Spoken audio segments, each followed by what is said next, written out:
bien la prochaine histoire, OK?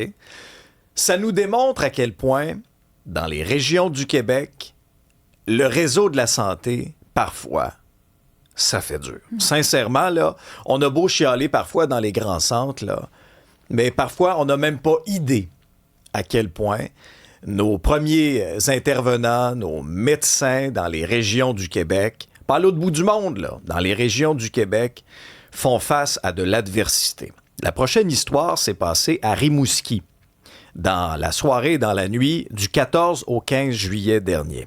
Docteur Valérie Clapperton est médecin enseignante au GMFU de Rimouski et présidente de l'Association des médecins omnipraticiens du Bas-Saint-Laurent. Docteur Clapperton, bonjour.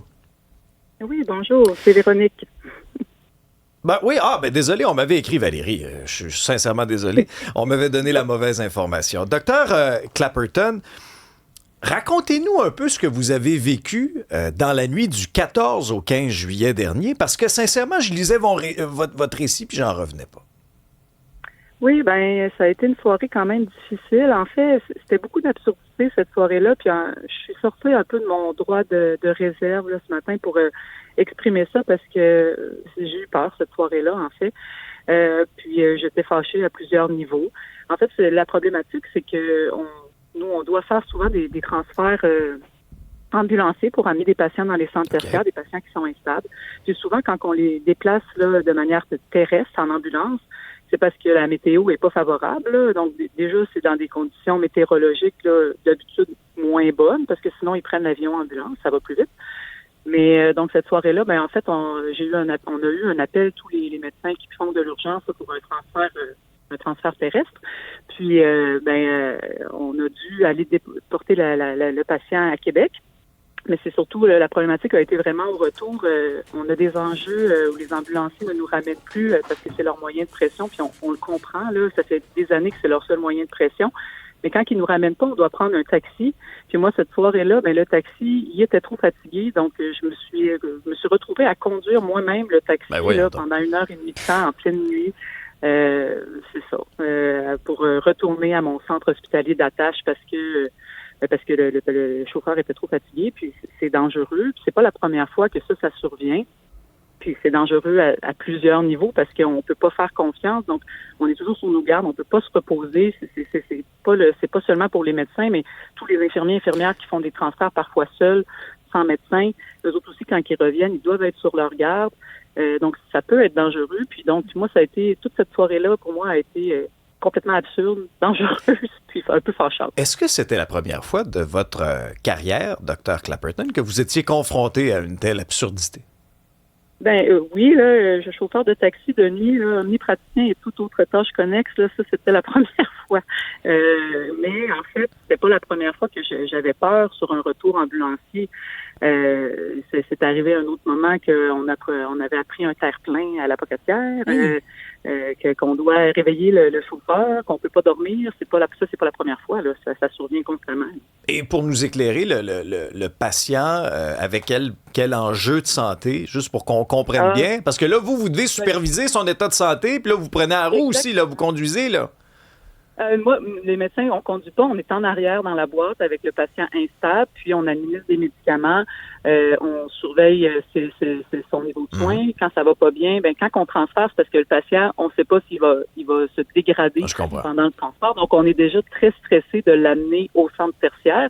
Ça dure 3 heures de temps parce qu'on est loin. Donc 2h30, 3 heures, dépendant d'où on va dans Québec, à quel centre tertiaire, que je n'aimerais pas pour des raisons de confidentialité, mais donc comprenez qu'on est déjà sur l'adrénaline à côté, puis c'est jamais quelque chose qui est prévu. Ça, nous, on travaillait déjà. Moi, j'avais travaillé à l'urgence la veille au soir, le lundi, j'avais travaillé dans la journée du mardi après-midi au bureau, et je devais faire aussi toute la soirée en clinique. Puis ça, c'est un autre enjeu. Nous, dans les régions, on est soumis aux mêmes règles de clinique que partout dans la province. Et donc, je devais obligatoirement rester physiquement dans ma clinique jusqu'à 9 heures le soir. Mais quand on a eu l'appel, c'était en soirée, à l'heure du souper. Là, moi, j'étais quand même disponible. Là. J'avais pas mis de patient cette soirée-là parce que j'étais débordée de papier. Là. Fait que, en fait, cette soirée-là, si j'avais pu choisir, je serais allée faire des visites à domicile parce que j'avais des patients qui m'avaient demandé. Mais je pouvais même pas quitter ma clinique à cause des règles. Donc, ça aussi, ça m'a fâchée parce que j'étais déjà illégale de quitter la clinique pour aller aider un patient qui avait besoin d'un transfert urgent. Il a fallu que j'appelle mes chefs de clinique, il a fallu que je dérange, il a fallu qu'on essaie de trouver quelqu'un d'autre pour rentrer physiquement dans la clinique alors qu'il n'y avait même pas un patient parce que c'était ça la règle.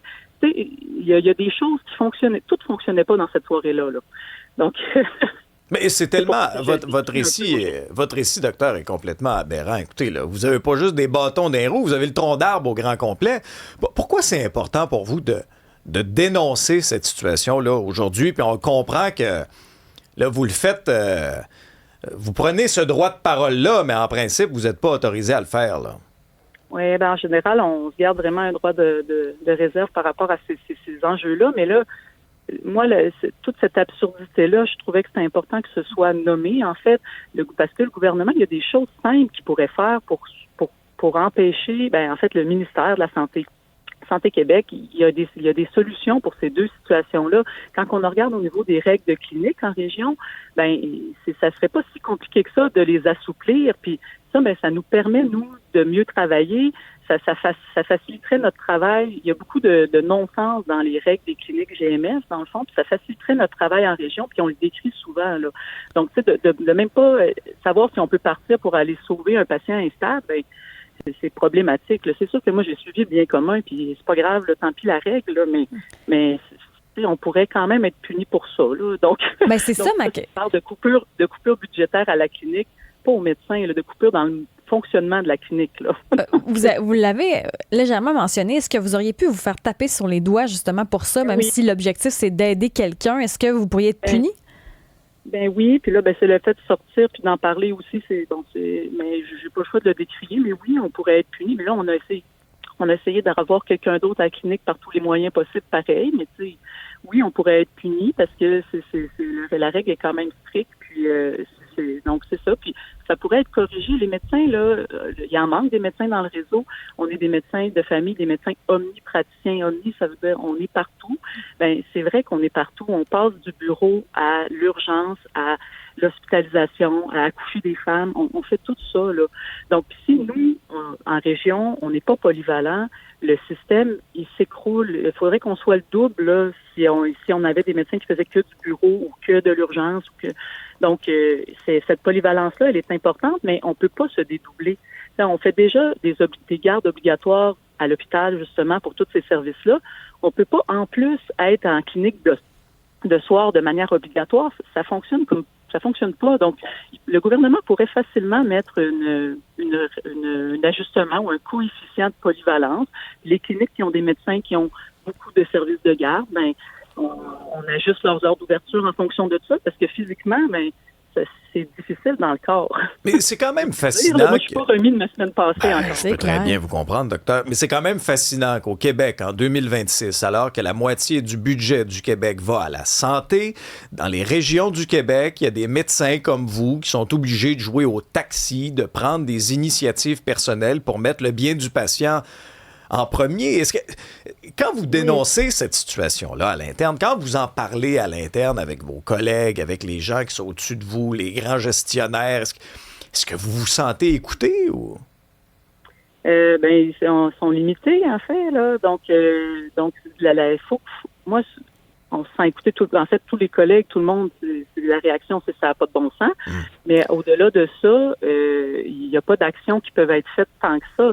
Donc, où est-ce qu'il faut que ça se règle? C'est qu'il faut que le ministère de la Santé et le gouvernement règle avec les paramédics. Ça fait des années là, qu'ils ne règlent pas. Puis, dans les métiers là, comme ça, là, où est-ce qu'on est essentiel à la population, là, les ambulanciers, ambulancières, les paramédics, quand on n'est pas capable d'arriver à une entente avec le gouvernement, il n'y en a pas vraiment de moyens de pression là, qui fonctionnent. Fait que, tu sais, il faudrait, dans une société démocratique, là, il faudrait qu'il y ait le droit à un processus d'arbitrage automatiquement, me semble, avec le gouvernement. Comme ça, on évite des conséquences pour tout le monde. Comme ça a été pour la loi 2 avec les médecins. S'il y avait eu un processus d'arbitrage, on aurait évité des conséquences. On comprend bien sûr les impacts de ce conflit de travail-là aussi par le fait même, là, sur le réseau de la santé, sur vous directement. Quel message vous souhaitez livrer ce matin à la ministre de la Santé? Moi, en fait, c'est ce message-là. Je pense que c'est réglable. Ce sont des dossiers qui sont réglables sur lesquels il faut se pencher. puis qu'il faut se pencher peut-être de manière un peu plus prioritaire parce que ça fait des années qu'on endure ces enjeux-là, qu'on a cette inquiétude-là pour notre sécurité avec les transferts ambulanciers, entre autres, puis ça pourrait se régler, là. Donc, moi, ce que j'aimerais, c'est qu'ils mettent une attention puis qu'ils le règlent, parce que là, c'est un peu cocasse, c'est un peu drôle, d'une certaine façon. Oui, un médecin a faut conduire un taxi en pleine nuit, mais il n'y a rien de drôle là-dedans. Imaginez le chauffeur de taxi s'endort, un médecin, une ambulancière décède sur la 20.